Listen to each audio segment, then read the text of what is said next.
warahmatullahi wabarakatuh. Perkenalkan, nama saya Fatma Rosita. Saya adalah dosen tetap dari Institut Pendidikan Nusantara Global. Spesialisasi saya adalah Magister Manajemen Pendidikan.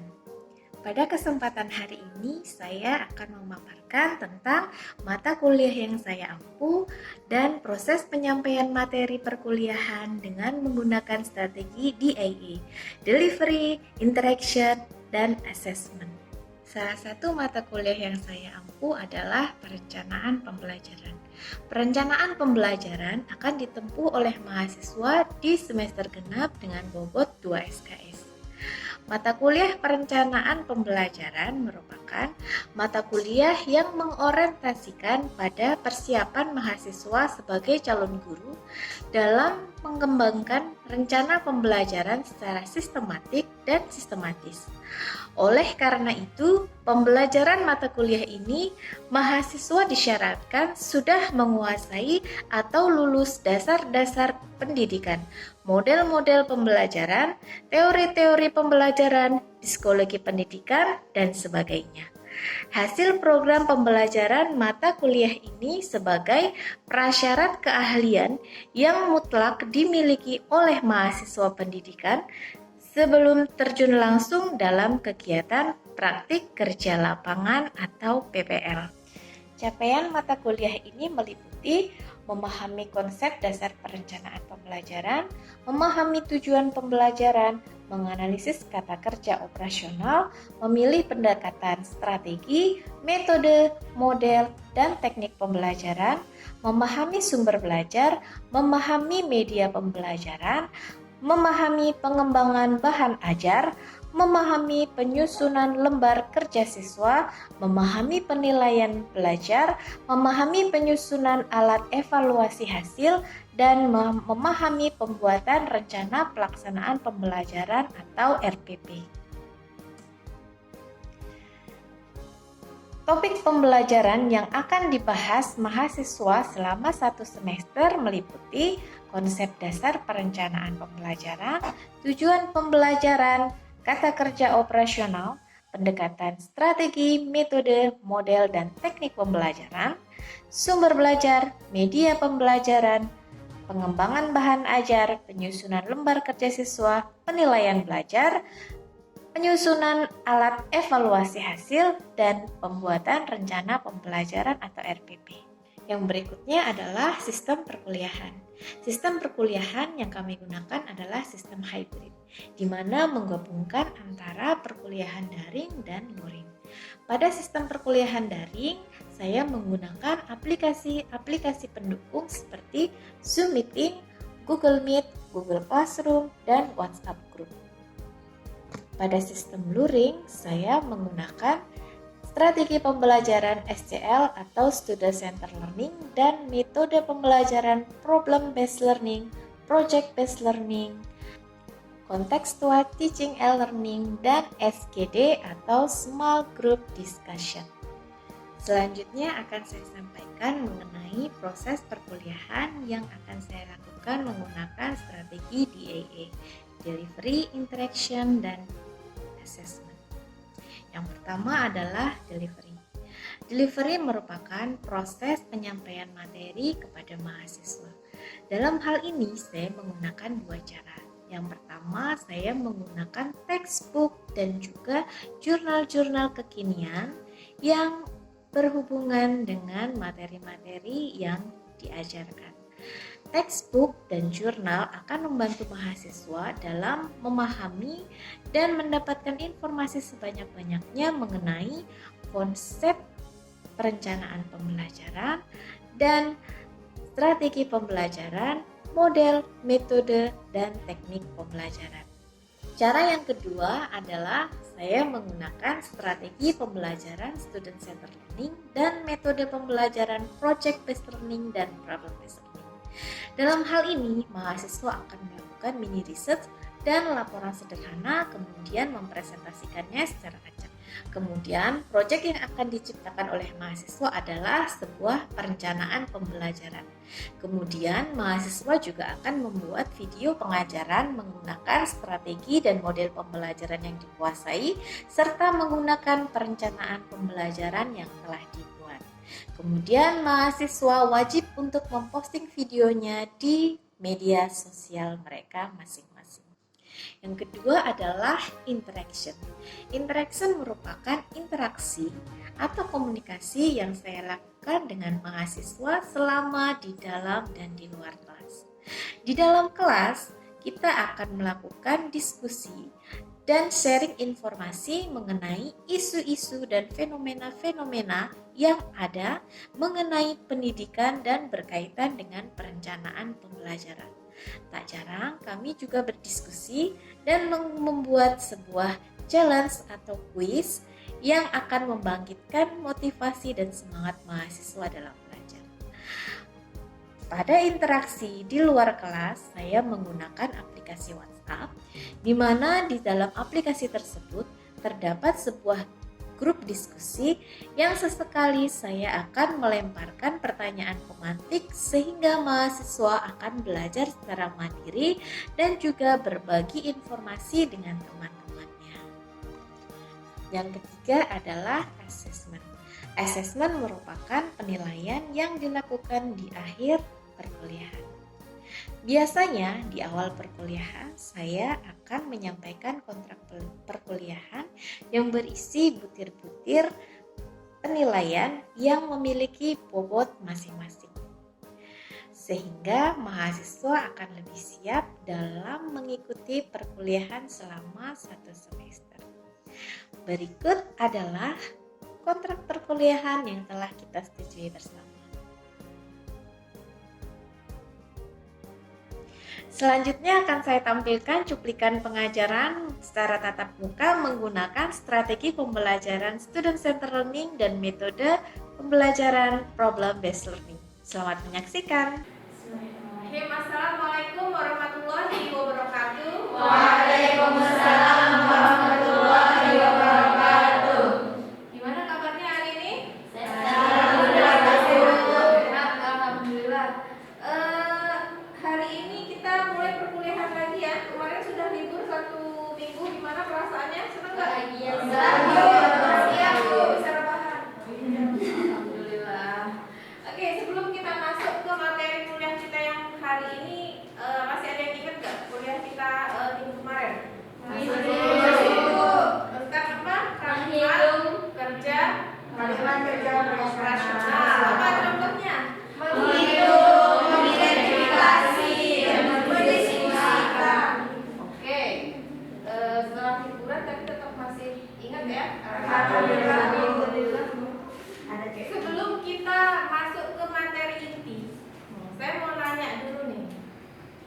Ingat nggak pas dulu waktu masih SMA, kuliah, masih SMA, pembelajarannya, proses pembelajarannya? Ingat nggak sama gurunya? Masih ingat? Nah, ingat Bu. Dulu mata pelajaran apa yang paling disukai? Atau punya guru yang favorit nggak? Punya. Atau malah sebaliknya, guru yang dibenci. Yang kurang disukai. Ada. Kalau mata pelajarannya, mata pelajaran apa nih yang difavoritin? Matematika, bahasa Inggris, lagi sosiologi, Indonesia. Oh, banyak ya. Nah, sekarang pertanyaannya adalah gimana dulu proses pembelajarannya berjalan? Menyenangkankah, membosankankah, atau bikin mengantuk, atau seperti apa? Campur. Menyenangkan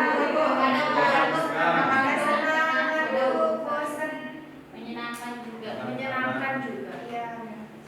Suka nggak sama cara gurunya mengajar? Tergantung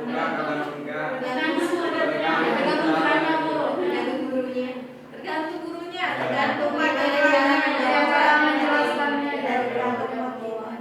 Oh gitu. Nah, terus kalau model-model pembelajarannya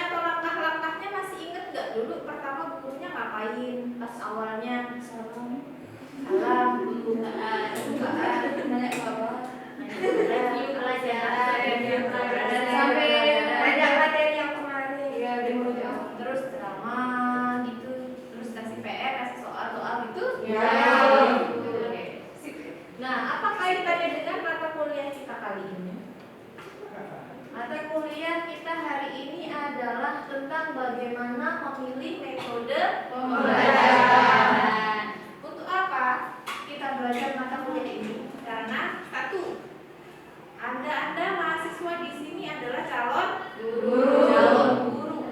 Bagaimana caranya memilih metode pembelajaran agar siswanya nanti tidak mengantuk?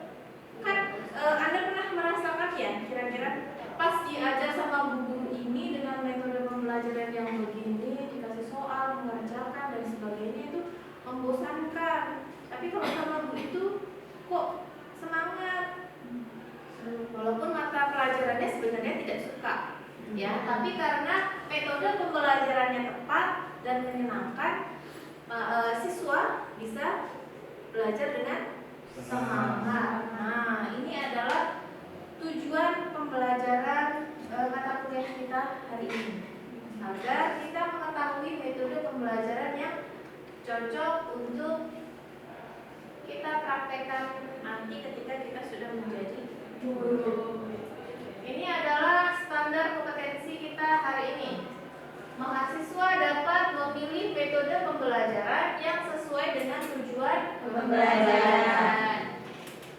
Lalu kompetensi dasar mata kuliah ini ada 3, yaitu menjelaskan cara memilih metode pembelajaran, menjelaskan hubungan antara metode pembelajaran dan prinsip belajar, dan yang ketiga adalah memilih metode pembelajaran untuk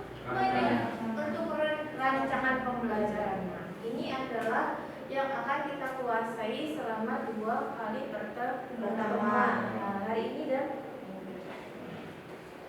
sudah mulai semangat. Kita masuk ke materi kita. Nah, ini metode pembelajaran. Metode pembelajaran merupakan cara menyajikan materi pendidikan atau pelatihan kepada sasaran atau audiens untuk pencapaian tujuan. Nah, audiens yang di sini dimaksud adalah siswa. Lanjut. Macam-macam metode pembelajaran di sini ada diskusi, ada simulasi, demonstrasi, sumbang saran, dan yang terakhir adalah sebenarnya metode-metode itu masih banyak lagi ya. Tapi untuk hari ini fokus kita adalah kelima metode ini.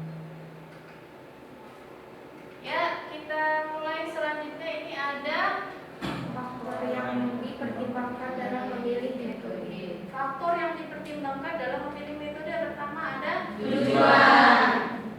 Metodenya harus sesuai dengan tujuan. Lalu ada pengalaman dan kepribadian narasumber. Nah, kepribadian guru ini juga melatar belakang. Lalu ada jenis-jenis pembelajaran. Ada jumlah peserta, pengetahuan audiens yang berbeda, waktu dan fasilitas.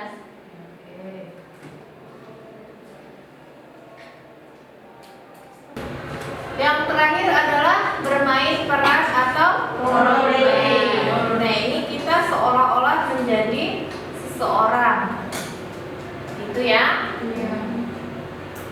Selanjutnya, setelah kita mempelajari beberapa metode-metode, sekarang saya akan membentuk kelompok-kelompok kecil untuk mendiskusikan sesuatu. Jadi kita akan menyimak sebuah video, lalu akan mengidentifikasi video tersebut. Mengidentifikasi yang seperti apa? Mengidentifikasi bagaimana proses pembelajaran yang ada di dalam video nanti itu berlangsung. Metodenya apa, strateginya apa, dan penugasannya seperti apa. Nanti Anda akan mengamati dan diidentifikasi. Ini saya putarkan video dulu ya.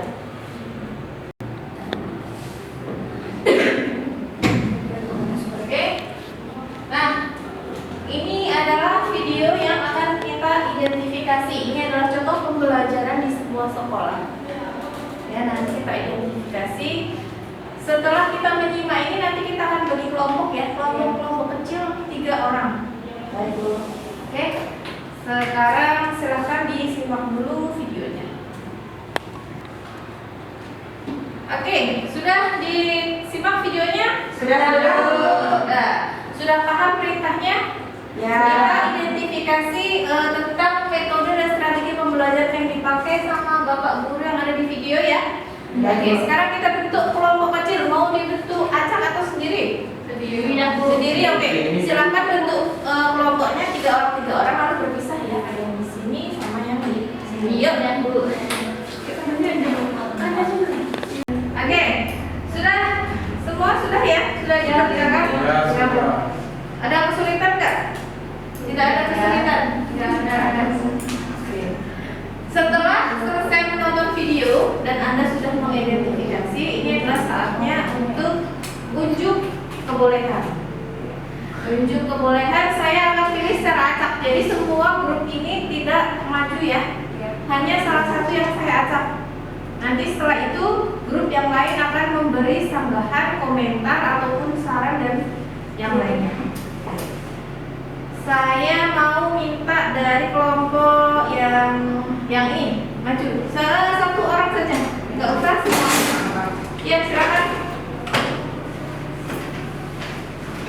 Ya silakan. Oke, baiklah, di sini dari hasil pengamatan yang telah kami lakukan, maka kami mendapatkan hasil sebagai berikut. Yang pertama, ada strategi yang digunakan adalah SCL, yaitu Student Center Learning. Yang kedua, ada metodenya adalah Small Group Discussion, atau guru membuat kelompok kecil kemudian meminta anak-anak berdiskusi mengenai jenis-jenis surat dan contohnya. Terus, namun sebelumnya guru menggunakan metode ceramah sebagai pengantar. Yang ketiga, ada media yang digunakan berupa yang pertama buku, yang kedua contoh surat, yang ketiga LCD atau proyektor. Yang keempat, suasana kelas kurang kondusif karena beberapa siswa kebingungan ketika mengklasifikasikan surat. Namun pembelajaran berjalan dengan baik dan terjalin interaksi yang kuat antara guru dan siswa. Itu saja mungkin dari kelompok sini. Ada yang mau menyanggah dari hasil diskusi kami? Di sini saya mau menyanggah. Menurut saya sih pembelajaran masih kondusif ya. Kegaduhan hanya terjadi di awal saja, pada saat mulai dibentuk kelompok oleh guru dan sedikit kebingungan di awal saja. Namun setelah guru memberi contoh dan arahan, siswa kembali tenang dan nampak menikmati proses pembelajarannya. Jadi menurut saya pembelajaran kurang tepat jika dikatakan tidak kondusif. Itu dari saya. Baiklah, terima kasih dari kelompok 2 yang sudah menyanggah hasil kerja kelompok kami. Yang kedua, terus kami minta selanjutnya kepada kelompok 3 untuk menyanggah lagi hasil diskusi kami. Menurut saya, memang di awal siswa nampak kurang kondusif, namun guru memberikan langkah tepat dalam menghadapi kegaduhan tersebut.